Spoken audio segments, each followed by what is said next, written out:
Right, ఇక వివరాలు చూద్దాం. అల్లు అర్జున్ ఇంటిపై దాడి కేసులో నిందితులకు మ్యాజిస్ట్రేట్ బెయిల్ ను మంజూరు చేశారు. నిందితులను మ్యాజిస్ట్రేట్ ఎదుట హాజరుపరచగా విచారణ అనంతరం ఈ మేరకు నిర్ణయం తీసుకున్నారు. నిందితులు శ్రీనివాస్, మోహన్, నాగరాజు, నరేష్, ప్రేమ్ కుమార్, ప్రకాష్ కు బెయిల్ ను ఇస్తూ జడ్జి నిర్ణయం తీసుకున్నారు.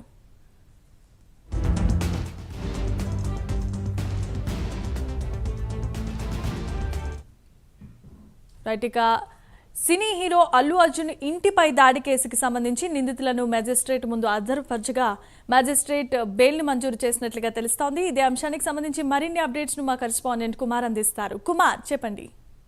Thank you Jemimah. ఏదైతే నిన్న అల్లు అర్జున్ ఇంటి దగ్గర దాడికి పాల్పడిన ఓయూ జేఏసీ సభ్యులను ముఖ్యంగా నిన్న పోలీసులు అయితే అదుపులోకి అయితే తీసుకున్నారు. ఈ నేపథ్యంలోనే నిన్న అల్లు అరవింద్ కూడా ఏదైతే ఇంటి దాడిపైకి సంబంధించి ఒక కంప్లైంట్ అయితే ఇవ్వడంతో కూడా పోలీసులు ఈ నిందితులు ఎవరైతే ఉన్నారో, ఇందులో సభ్యులు ఎవరైతే ఉన్నారో వీళ్ళ ఆరుగురిని కూడా ఏదైతే అదుపులోకి తీసుకొని ఈ రోజు ఉదయం మెజిస్ట్రేట్ ముందు అయితే హాజరుపరిచారు. విచారణ చేసిన మెజిస్ట్రేట్ కూడా వాళ్ళ ఆరుగురు సభ్యులకు కూడా బెయిల్ అయితే మంజూరు చేశారు. ముఖ్యంగా ఏదైతే 10,000 రూపాయల చొప్పున మరియు 2 షూరిటీలు, అంటే 3 రోజుల్లోని 2 షూరిటీలు కూడా సబ్మిట్ చేయాలంటూ కూడా ప్రస్తుతం బెయిల్ అయితే మంజూరు చేయడం జరిగింది. ముఖ్యంగా ఏదైతే సంధ్యా థియేటర్ ఘటనలో జరిగిన సంఘటన ఏదైతే ఉందో దీంట్లోనే ఒక యువతి చనిపోవడం, అలాగే మరొక బాలుడు పరిస్థితి విషమంగా ఉన్న నేపథ్యంలోనే ఇటు అల్లు అర్జున్ కుటుంబ సభ్యులు వాళ్ళని పట్టించుకోవట్లేదంటూ కూడా, వాళ్ళకి ఆర్థిక సాయం అందించలేదంటూ కూడా నిన్న ఓయూ జేఏసీ సభ్యులైతే అల్లు అర్జున్ ఇంటి ముట్టడికి అయితే ప్రయత్నించారు. సుమారు 6 అయితే అక్కడికైతే చేరుకున్నారు. 6 అక్కడ చేరుకున్న తర్వాత ముఖ్యంగా ఇంటి బయట ఉన్న పూల కుండీలు, అలాగే ఇంటిపై రాళ్లు అయితే విసిరారు. అలాగే అక్కడ ఉన్న సెక్యూరిటీ సిబ్బందితో కూడా వాగ్వాదం పెట్టుకున్న నేపథ్యంలోనే ఇమీడియట్ గా సంఘటన స్థలానికి కూడా జూబ్లీస్ పోలీసులు అయితే చేరుకున్నారు.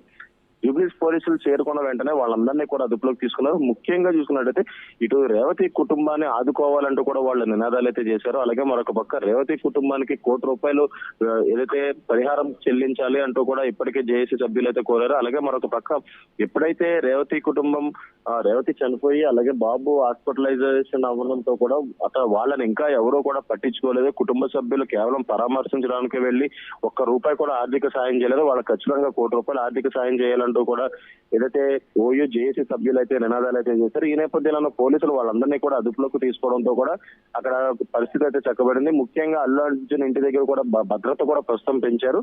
అలాగే మరొక పక్క సీఎం రేవంత్ రెడ్డి కూడా ఏదైతే ఇలాంటి ఘటనలు ప్రోత్సహించాం, ఖచ్చితంగా వాళ్ళని అదుపులోకి తీసుకోవాలంటూ కూడా సీఎం రేవంత్ రెడ్డి చెప్పడంతో కూడా వాళ్ళందరినీ కూడా అదుపులోకి అయితే తీసుకున్నారు.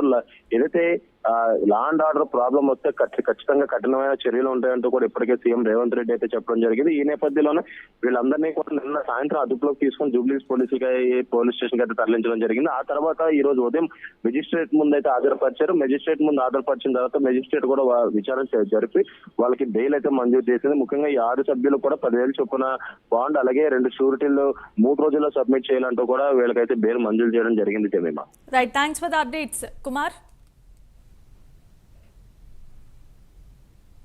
ఆ ఇన్సిడెంట్ సంబంధించింది జూబ్లీస్ పోలీస్ స్టేషన్ వారు ముద్దాయిలుగా వీళ్ళని ఓయూ స్టూడెంట్స్ అయినటువంటి విద్యార్థులని ముద్దాయిలుగా చూపిస్తూ 17వ నెంబర్ కోర్టు ముందు ఈరోజు ఉదయం వారిని హాజరుపరచడం జరిగినది. అట్టి విషయమై నేను ఆ కేసులో వాదించగా జడ్జి గారు అట్టి విషయాలని కన్సిడర్ చేస్తూ వారికి ఒకరి చొప్పున 2 షూరిటీల చొప్పున for each 10,000 without any condition within 3 days లో కంప్లై చేయమని ఈరోజు బెయిల్ మంజూరు చేయడం జరిగినది. జడ్జి గారి 17వ నెంబర్ కోర్టు జడ్జి గారి ఇంటి ముందు కమలానగర్, వనస్థలిపురం, హైదరాబాద్. ఆ ఇన్సిడెంట్ సంబంధించింది జూబ్లీస్ పోలీస్ స్టేషన్ వారు ముద్దాయిలుగా వీళ్ళని ఓయూ స్టూడెంట్స్ అయినటువంటి విద్యార్థులని ముద్దాయిలుగా